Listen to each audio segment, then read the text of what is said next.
प्रश्न 4, निम्नलिखित के मान ज्ञात कीजिए। प्रश्न 4 का पहला,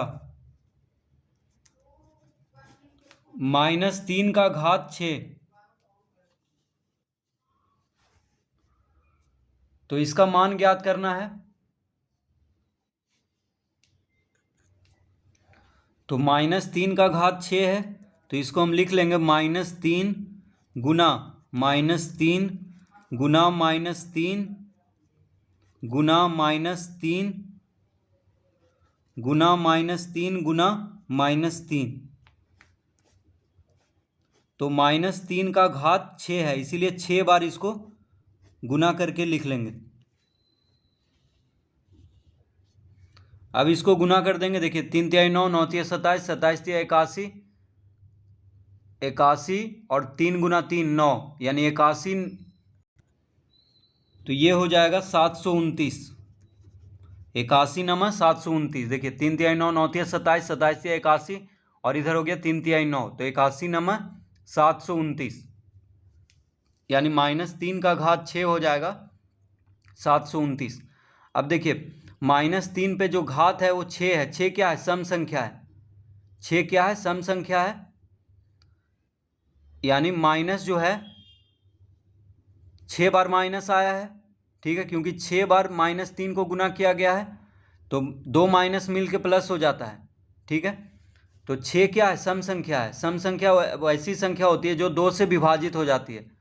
तो माइनस भी 6 बार आया है, यानी जब किसी भी ऋणात्मक संख्या पे घात अगर सम संख्या है तो प्लस हो जाता है। देखिए माइनस माइनस प्लस हो गया, फिर minus minus plus, minus minus plus, यानी प्लस में आएगा इसका उत्तर, क्योंकि घात में सम संख्या है।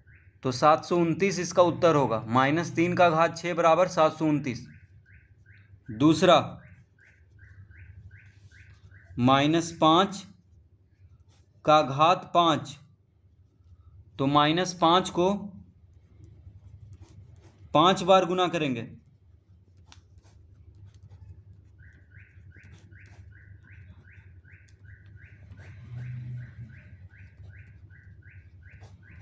-5 को 5 बार गुना करेंगे। ठीक है, तो 5 पचे 25, 25 पचे 125, 125 पचे 625 और 625, तो यहाँ पे आ जाएगा 3125। तो देखिए 5 पचे 25, 25 पचे 125, 125 पचे 625 और 625 पचे होगा 3125। लेकिन यहाँ पे माइनस होगा कि प्लस? तो घात क्या है? विषम संख्या है, यानी वैसी संख्या जो 2 से विभाजित ना हो उसको विषम संख्या कहते हैं। तो घात जब विषम संख्या हो तो यहाँ पे माइनस लगा देंगे, क्योंकि घात में 5 है। 5 क्या है? विषम संख्या है।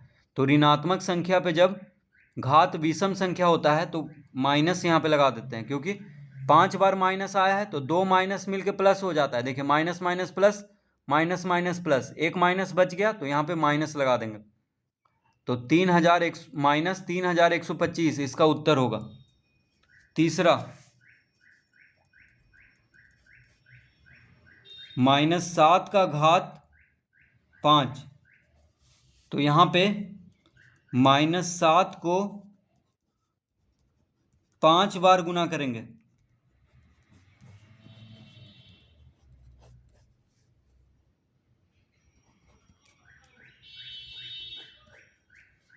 तो -7 को कितना बार गुना करेंगे? 5 बार, क्योंकि घात 5 है।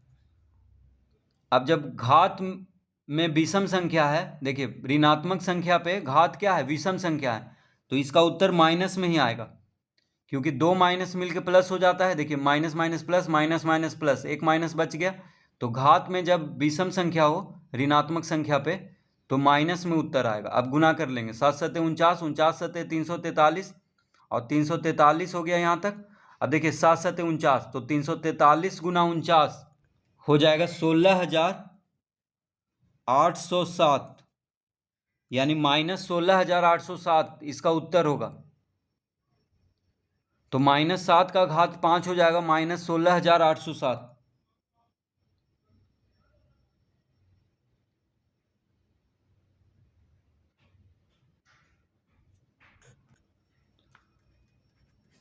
चौथा -1 का घात 20। तो -1 है यानी ऋणात्मक संख्या है, उस पे घात है 20। 20 क्या है? सम संख्या है। तो जब ऋणात्मक संख्या पे घात सम संख्या होता है, ऋणात्मक संख्या पे घात क्या होता है? सम संख्या। तो इसका उत्तर आता है प्लस में। तो देखिए, एक पे चाहे कितना भी घात हो एक ही आएगा, और यहाँ पे एक क्या है? माइनस में है, यानी ऋणात्मक संख्या पे घात क्या है? सम संख्या। 20 क्या है? सम संख्या है। तो सम संख्या क्या होता है? वैसी संख्या जो 2 से विभाजित हो जाता है। तो 20 2 से विभाजित हो जाता है यानी सम संख्या है। तो ऋणात्मक संख्या पे जब घात सम संख्या हो तो धनात्मक आता है इसका उत्तर। ठीक है, तो -1 पे घात 20 क्या हो जाएगा? 1, इसका उत्तर। पांचवा -1 का घात 101। अब यहाँ पे ऋणात्मक संख्या पे घात क्या है? 101 है। 101 विषम संख्या है, यानी विषम संख्या मतलब वैसी संख्या जो 2 से विभाजित ना हो। तो 101 विषम संख्या हो गया। तो ऋणात्मक संख्या पे जब घात विषम संख्या होता है तो इसका उत्तर माइनस में आता है। अब -1 पे घात है 101, ठीक है, तो इसका उत्तर आएगा -1। तो देखिए, -1 पे यहाँ पे घात 20 था, तो 20 क्या है? सम संख्या है, तो इसका उत्तर 1 आया। लेकिन यहाँ पे -1 पे घात है विषम संख्या, तो इसका उत्तर आएगा -1।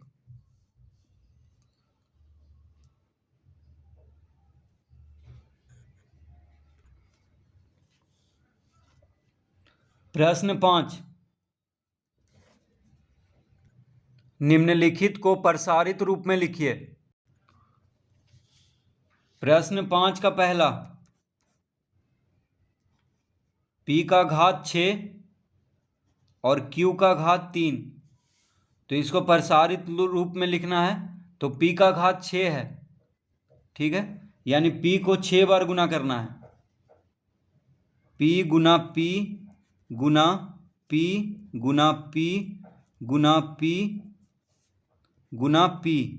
देखिए, p का घात 6 मतलब p को 6 बार गुना करना है, गुना q का घात 3 है, तो गुना q गुना q गुना q। तो p का घात 6 और q का घात 3 है, इसका मतलब p का घात 6 मतलब p को 6 बार गुना करना है, 1 2 3 4 5 6, और q का घात 3 है तो q को 3 बार गुना करना है। तो इस तरह इसका विस्तारित रूप लिख लेंगे। दूसरा,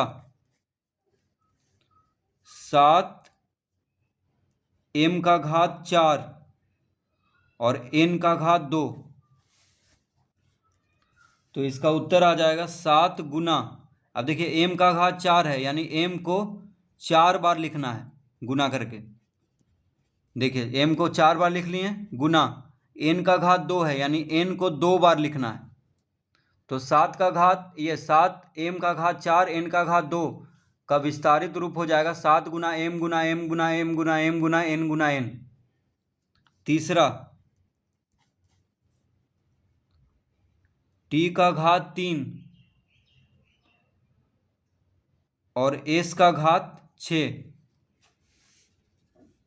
तो t का घात 3 मतलब t को 3 बार गुना करना है, t गुना t गुना t गुना s का घात 6 मतलब s को 6 बार गुना करना है, s गुना s गुना s गुना s गुना s गुना s। तो t का घात 3 और s का घात 6 का विस्तारित रूप हो जाएगा t गुना t गुना t गुना s गुना s गुना s गुना s गुना s गुना s। तो इस तरह से इसका विस्तारित रूप लिख लेंगे।